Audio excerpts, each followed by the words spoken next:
All right, so welcome back to the studio. This is exciting. I know this is still very new for us. Yes. But today we're going to run through some overrated, underrated, and I'm excited for the new format in which we're doing it. So if you've been following along in our podcast, you know that we have overrated, underrated. We brought back paddles. Yes. So we are going to write down whether we have an overrated or underrated opinion, then we're going to reveal them to each other at the same time to decide whose hot take gets to go first. I was thoroughly confused. I thought we were going to use this on ourselves. No. Oh. Use it on yourselves. I thought you were going to battle me with this. I mean, we'll do that off camera, my guy. Off camera. So this is going to be a good one because we're gonna kind of rapid fire a couple of topics today, and then just have some fun with it. Oh yeah. All right. I'm excited. So since we are at your humble abode recording this, I want you to choose the first overrated, underrated topic in which we go to battle on. Okay, I appreciate it. I will start with one that is, I think, going to be insanely controversial, especially with our age group. And when you said it a couple weeks ago, I was like, damn, that's perfect. Our age group and men specifically. Golf. Okay. Okay, I really want to start with that one because you said it the other couple of weeks ago, and I love that. So I feel like I have friends that are on both sides of the fence. Like I feel like I have friends that are like avid golfers. My neighbor's an avid golfer. Okay. He's a young dude. He's like 33 years old. Avid. Like they're golfing all the time. Him and his wife or his girlfriend all the time. Oh. And I know guys like that they're golfing all the time, like 2-3 times a week. They're just going out and golfing. And then I have friends that are just absolutely opposed to it. So we have to write this down, right? Yeah. But I want you to. Okay. So I want you to set the parameters because golf has a lot of aspects. Like, is it us playing it? So let's start watching it? Yeah. Is it what is it? So let's start with playing golf. Okay. Like the act of playing golf as a hobby, as a sport, whatever the case may be. Now we will preface this with, I didn't play golf as a sport growing up, and neither did you. No. So I can understand somebody that did being like, what the fuck to some of our answers, because I didn't grow up playing that as a sport. With that said, we gotta like the new camera angle. We gotta don't read my watch. Don't read my watch. With that said, so let's start off with golf as a hobby, as just like playing golf, picking up golf. Yeah, picking up golf at a later age as a hobby. Okay. Underrated, overrated, or rated exactly where it needs to be. Okay. Overrated's with 2 R's, right? I'm imagining they both have 2 R's. Okay. So if it's under, it's underrated, and it's overrated. Either way. All right. Ready? 3, 2, 2, 1. Ah, okay. We finally disagree. Yes. I did not expect that from you, dude. I believe that mine is the hotter take. Okay. Because I think most people would agree with you. Okay. But here's why I think that getting into golf in your 30s is underrated. Okay. We talk about guys needing guy time. Golf is a great way to get into that. Damn, I didn't see that angle. And most people who go and pick up something like golf or bowling, a very skill-driven sport, you're going to drink while you do it. Mm-hmm. So it becomes a social thing. It is not sport like you're thinking of sport when you played baseball to be the best you could be. Golf is so you can go out, hang with your boys, drink a few White Claws or whatever the hell you drink, be silly, play a sport that is challenging, right? You still get physically challenged, even though it's very finesse-based, and then go home. Like it hits all the aspects. And so I think that it is underrated, which is why it's so popular. And it's like the complete opposite of pickleball. Pickleball, you can't get wasted and play pickleball effectively. There's no way. It's too fast. That was the key word there, effectively. You could get wasted. You can get wasted and play golf effectively. Like, look at John Daly. He's made a professional career out of being wasted and playing golf effectively. You know what I mean? God bless him, man. I think that getting into golf in your 30s with our generation is underrated, and that's one of the reasons I think people are getting into it, though, is because it is a new social thing. Because what did we do in our 20s? We went to college, we drank way too much, we had a lot of fun, then we had kids. So now where do we cut loose? We can't really cut loose at 11 p.m. until 3 a.m. and then like get up with our kids at 6 a.m. Like that's not going to happen. But you can go out on a Saturday morning, drink some, breakfast beers, and then be okay by dinner and then sleep it off and be ready for the next day for the most part. That's a great take. It really is. I did not expect Did that. I convince you to come to my No, side? you didn't convince me at all. But in true fashion, it's a great take, and I respect your take. Okay. I disagree, but I definitely respect your take. And there was moments in your take that I was like, damn, like, okay.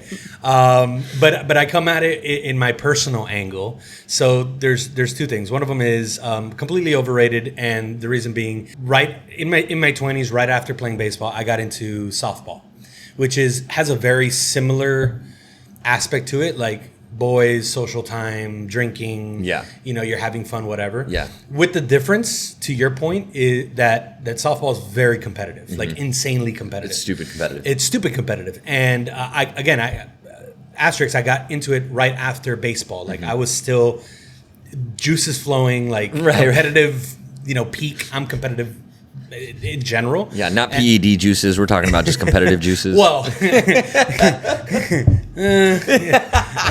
there's a lot of juices flowing. Let's just say that.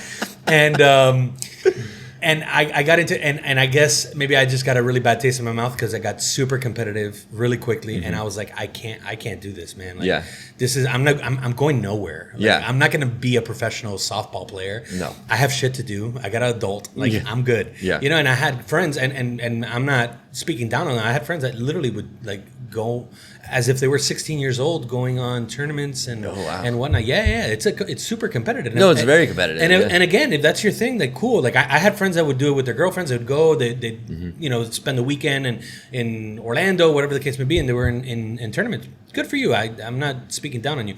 I just couldn't do that. Like I had to do different shit. And the competitive part, which leads me into part two. First and foremost, for whatever reason, I'm a very good athlete. I have not been able to pick up a golf swing, at all. Like I swing like a baseball player completely. Like I've never been able to pick it up. And maybe that I would need to get taught. I would need to slow down, slow down, whatever. But I guess a baseball swing is so ingrained in me. It's very difficult because it's a completely different swing. Yeah. So it's very difficult for me to kind of get that habit out of me and get a golf swing. But I'm insanely competitive. Like I think you've been around me enough. Like I'm the most competitive to a very annoying point. Like Madi tells me sometimes, like, you don't need to win this. Yeah. Like I've been in board games like with my family, and I've had people be like, hey, stop. I'm insanely competitive. But hold on. I want to defend you there, because being competitive with your family is just family. Like that's just the way it is. Yes. In my opinion, if your family was a sports family, you're just competitive. We are, yes. Right? And you guys were. Yeah. No, but I'm talking about like even like Madi's family, like being in a board game with her family. Okay, and like maybe they're not as competitive. You can't pull it back. Yeah, and I don't know how to pull that back. Like now a little bit later in life, like I'm starting to figure that out. Right. But yeah, I don't know how to pull that back. So with that said, I don't know. I can't at the moment pick up golf as a just leisure thing, as a hobby that I do on the weekends with my boys. It's very difficult for me. Like I'm so competitive that I go to Topgolf and I get into it. Like I can't do that. They gamify the driving range. Yes, it's so fun. Man. And I love that they do it, and I know why they do it, but it gets me. Like I'm super into it. So it's very difficult. So are you saying like you couldn't go out because if you didn't win, it would ruin your day?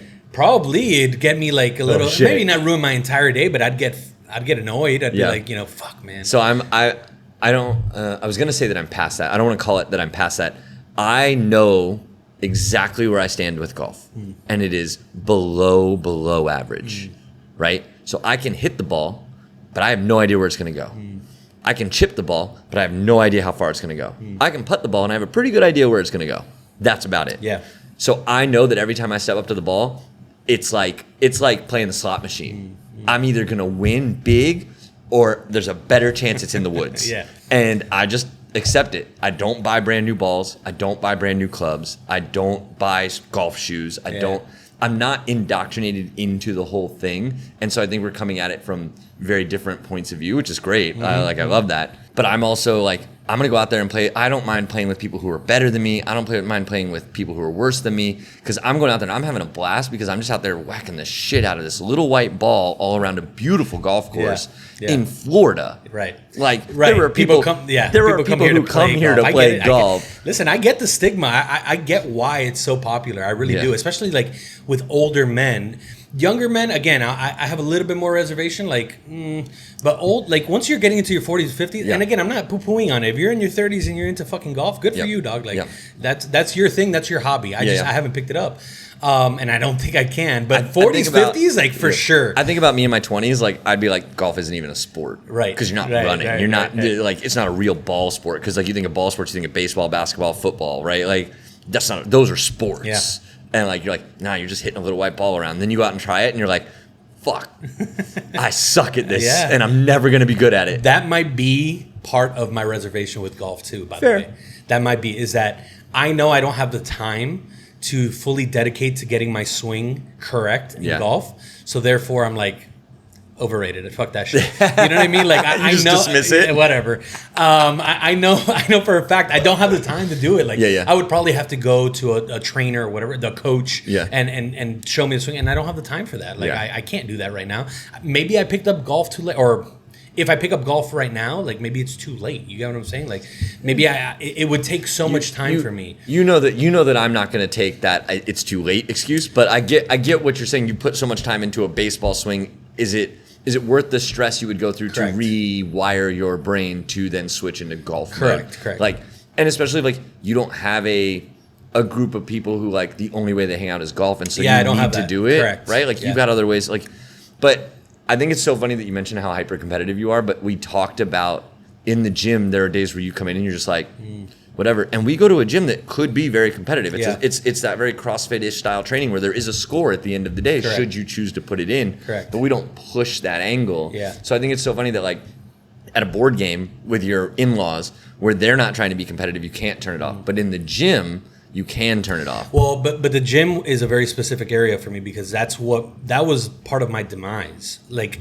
when I say demise, like where I would gain weight is I would get so fucking competitive in the gym and like I have to do this every single day, I have to do this workout on Tuesday and this workout on Wednesday. Yeah. That at a certain point you burn yourself out and then you're like, fuck this shit, you know, like, and that's what would happen to me. Whereas now the reason I've been consistent, and we've talked about this a lot, is because I've been able to say, you know what, today I'm not going to be my best in the gym. I'm not going to be able to do the entire workout. Like I was telling you, like what happened yesterday. Like I showed up to the gym and I was like, this workout is not for me today. Like I don't feel it at all. Yeah. And knowing that too is like sometimes you got to push yourself through that mentalness, that mental state. Right. But yesterday was I was not in a good place like mentally. I was out of it. I was foggy. I had a lot of work stuff in the morning that was carrying into the gym. Yeah. And I also had a lot of pending things that I knew at the moment I couldn't leave. You get what I'm saying? Like couldn't leave from the company. You couldn't leave anything outside the gym. You brought it all in with you. Right. I brought it all in and that's part my fault, whatever. But I told Chris, I was like, hey, today I'm putting on the vest, I'm going to walk, and then I'm going to get some chest in. I'm not doing this workout, but I'm going to get something in today. Yeah. I'm here, I'm going to get something in, whatever. And that's the difference on the competitive scale between myself when I was 20 and now is that I have that little chip to say, just get it in, man. Just get it in. You don't have to always be the best. Being able to check the box. Like, you check that box, and we talk about that a lot. So I think that's the difference. And maybe I would bring that to golf. I don't know, but maybe. But I just it was a funny distinction considering we had that conversation not too long ago, and then you're talking about like, but board games, I can't turn it off. So and then like Megan and I watch a lot of YouTubers who play like the tabletop games or whatever. Is like just kind of put it on in the background, and I imagine you being on that. And being like the guy who's like, what? And like flips the table for views, you know what I mean? Like just like, Monopoly, you stole my money. And like, by the way, isn't it awesome that we have a table now that we can do this? Yeah, I love the table. All right, cool. So I'm underrated, you're overrated. That was great. Yeah. That was great. Thanks for doing that.